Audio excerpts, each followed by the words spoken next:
Hey, what's up guys? Welcome to the channel. There has been a bunch of recent fight announcements, especially for UFC 280 in Abu Dhabi, October 22nd. And honestly, I've done a bunch of individual videos for some of these fights, but this fight card may be the greatest MMA fight card on paper that I have ever seen. So I wanted to make a dedicated video. I'm going to go over every fight that's been announced for UFC 280. I'm going to give my reaction plus my early prediction for each fight. I'm going to start at what I think is the bottom and make my way to the main event. You know, the bout order could change. But this fight card, I know there's recency bias, and I know every time we get one of these crazy stacked fight cards, we always say, this is the greatest fight card I've ever seen. UFC 280 is different. If this fight card stays together, it is one of the best fight cards on paper that I've ever seen. Obviously, we don't know how the fights are going to turn out. They could end up being boring. UFC 276, I was really looking forward to. It wasn't terrible, but it didn't live up to the hype, that's for sure. Starting off with the first fight, I think this is going to be on the prelims, but this was the most recently announced fight. We are getting Marina Rodriguez versus Amanda Lemos, and this is an amazing women's strawweight fight. Both girls, you know, are very good strikers. I think this fight will play out majority on the feet. Lemos coming off that win over Michelle Waterson most recently. Marina Rodriguez is on a 4-fight winning streak, defeating Yan Xiaonan in the last fight and Mackenzie Dern before that. And this fight makes a lot of sense. I would have preferred to see Marina Rodriguez versus Rose Namajunas, but who knows how long Rose Namajunas is going to sit out. You have Carla Esparza, who's the current champion. She's going to be defending most likely against Weili Zhang.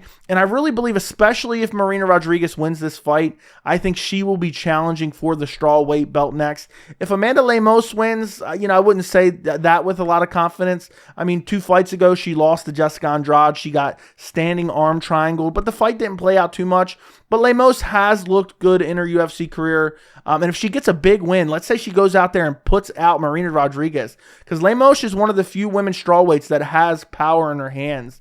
I mean, it's hard to say she doesn't belong in that top 5 or potentially earn a title shot off of Marina Rodriguez's back. But as far as an early prediction for this fight, I think both of these girls are going to come in and look to strike. And I think Lemos has more power, but I think Marina Rodriguez is just a little bit more technically sound. I think she's a little bit more defensively responsible. And I will go Marina Rodriguez by decision in this fight. And I think Marina Rodriguez fights for the title after she beats Amanda Lemos. Moving up the card, an amazing lightweight matchup. Beneil Dariush versus Mateusz Gamrot makes perfect sense. Dariush is number 6. Gamrot is number 9. There's really nobody else left for them to fight outside of Gaethje or Fiziev, which I think the UFC is going to match them up as well.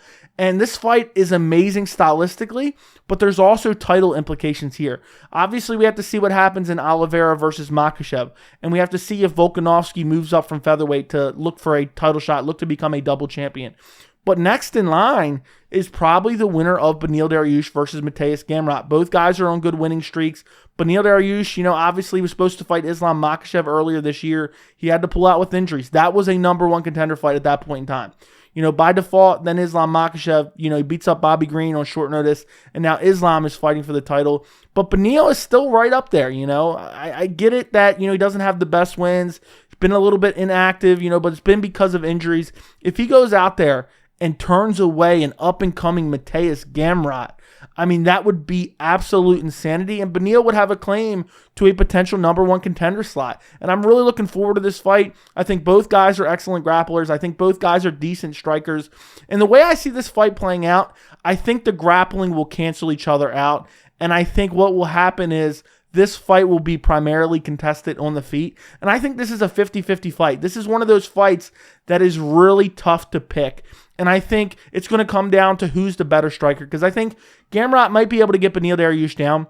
But I think even if he does, Beneil Dariush will be able to scramble back to his feet. I think even if Beneil Dariush is able to get Gamrot down, it will be one of those things where Gamrot will be able to scramble back to his feet as well. So I think the grappling cancels each other out, and it's going to be who's the better striker.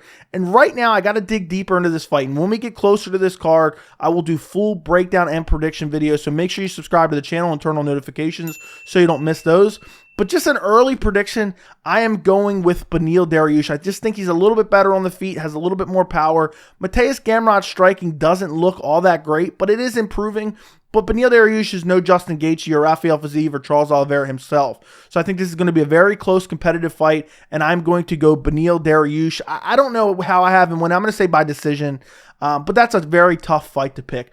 Moving up the card, we have another amazing fight. We have Belal Muhammed versus Sean Brady.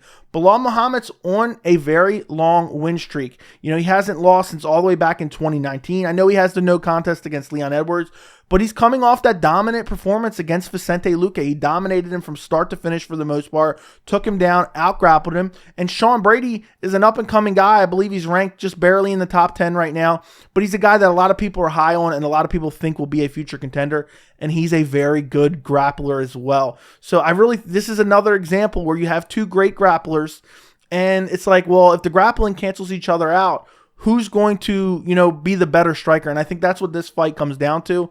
Shout out to Belal Muhammed for giving Sean Brady a chance. There's too many people high up in the rankings that are saying, you know what? I'm not going to fight the guy below me. I want to fight only ahead of me. And I'm sure, Belal might have said that at one point in time, but at the end of the day, he's fighting Sean Brady at UFC 280. And this is an excellent matchup. And it makes perfect sense right now. You have Sean Brady, who's undefeated. Belal, who's on this long win streak. Belal's at the top of the division right now. So this has title implications as well. I know most likely the winner of Kamaru Usman versus Leon Edwards is going to fight Khamzat Chimaev after he destroys Nate Diaz at UFC 279. But after that, Belal Muhammed and Sean Brady, the winner of that fight, will be in a very good spot. As far as an early prediction for this fight is actually really tough to pick. Again, I think both guys are excellent grapplers, excellent wrestlers, and I think they'll kind of cancel each other out, and I think it'll be contested on the feet, and I think it'll be who is the better striker. And honestly, I think both of these guys' stand-up is not very good. It leaves a lot to be desired.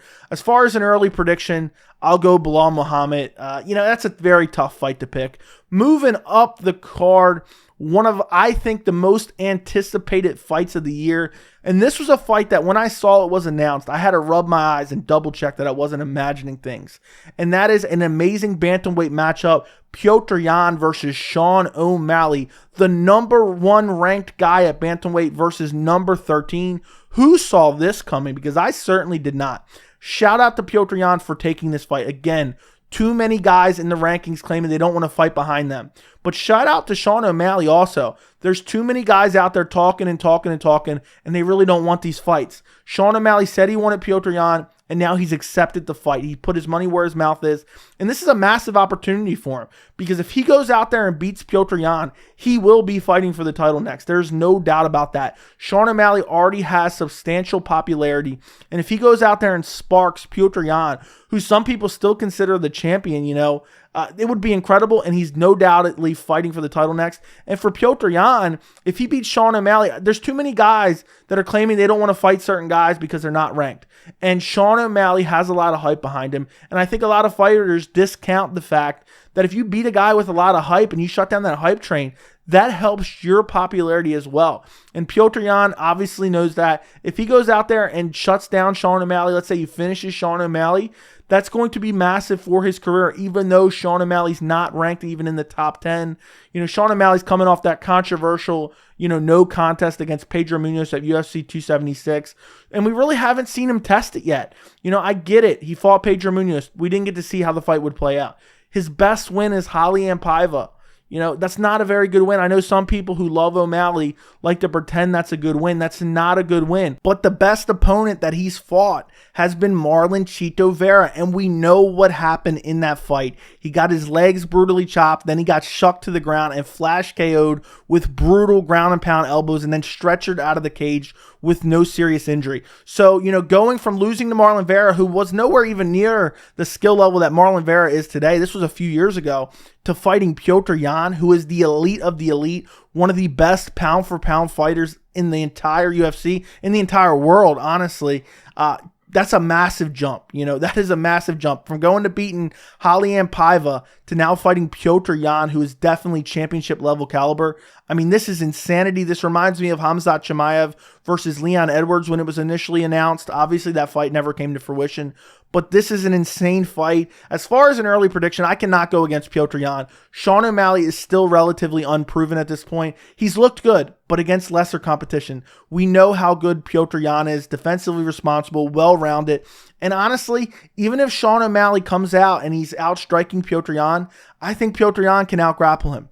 So I really don't see a lot of avenues for Sean O'Malley outside of like a flash KO early. He's got the length, he's got the height, but I just don't think that's super likely. I'm actually going to probably go on this fight Petr Yan by second round TKO. I think he chops the legs. I think he lights up the body. I think he mixes in the grappling. I think, he's super defensively responsible. O'Malley had trouble landing good shots on Pedro Munoz, who is much shorter than him and has, he had a massive reach advantage on. I don't think he's going to be able to do it to Petr Yan.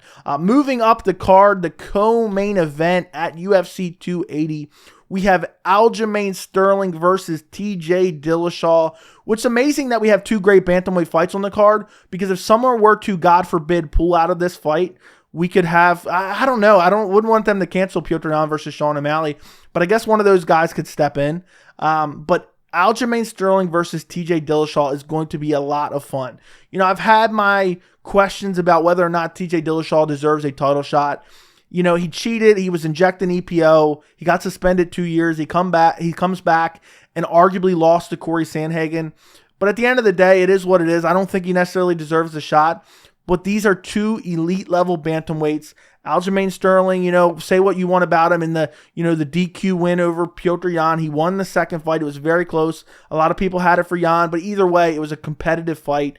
And now he's fighting TJ Dillashaw. TJ Dillashaw was looking amazing before he ended up getting caught for EPO, and he came back against Corey Sandhagen. He still looked good.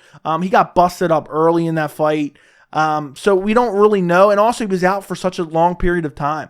So this is going to be a very interesting fight. I'm curious to see what kind of game plan Aljamain Sterling comes in with, because is he going to try to grapple TJ Dillashaw? I don't know if he can get TJ Dillashaw down. And for TJ Dillashaw, this is his chance to reclaim his title. Technically he never lost a 135-pound belt. He went down to 25. He got KO'd by Henry Cejudo.